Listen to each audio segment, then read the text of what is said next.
MBA Resume is one of those application documents that is easily underestimated. A lot of applicants will just use their normal resume without any adaptation to the MBA requirements.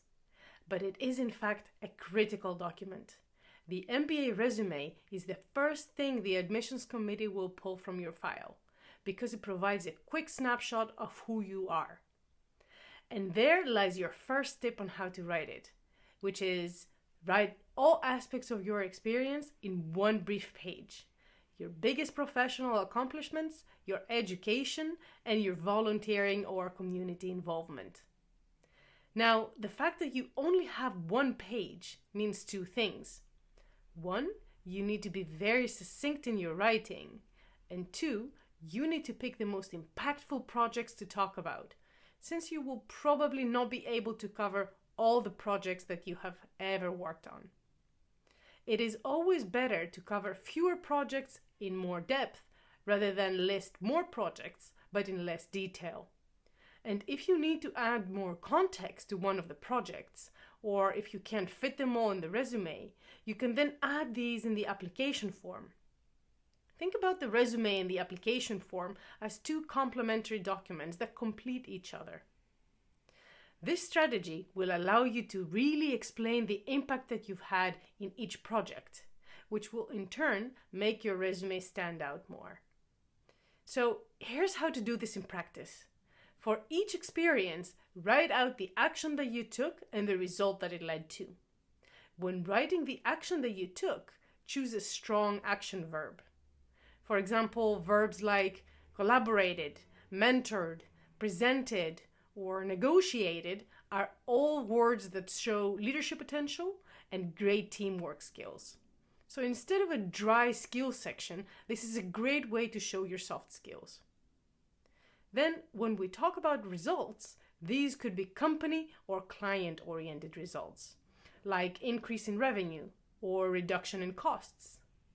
But if you work in a function that does not lend itself well to financial results like these, you could then write about any personal results, things like a promotion or award, and engaging with senior leadership, or even training junior members of the team.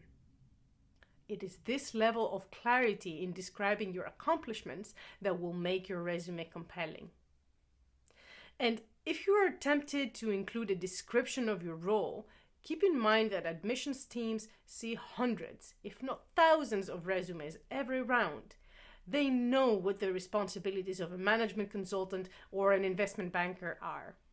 So if you come from a consulting background, for example, writing that you perform analysis or you provide recommendations for clients does not add a lot of value.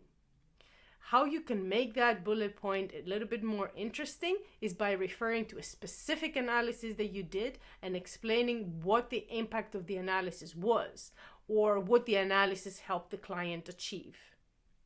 The only situation to include a job description is if you come from a non-traditional role, the type of background that does not typically apply for an MBA.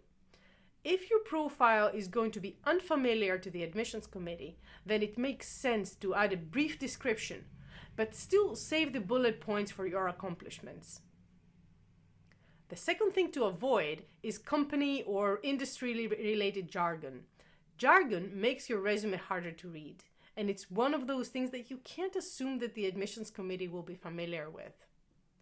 And on that note of making your resume easy to read, one more thing to do is use a clean, predictable format without any artistic or creative elements. Start with your name, location, email, and phone number at the top, and then list your work experience, education, and extracurriculars in distinct sections. So, in summary, the purpose of your resume is first and foremost functional. It's the place where the admissions committee turns to as a starting point for a quick overview of who you are. It's also the place where you will convey all your transferable skills and past experience that's relevant to your career goals to explain why this particular goal is the logical next step in your career. To do that, use a clean format, create distinct sections for work experience, education, and extracurriculars. Choose the projects to include strategically and dive deep into each one. And for every bullet point, write out an accomplishment by using a strong action verb and clear result. And don't forget to include soft skills.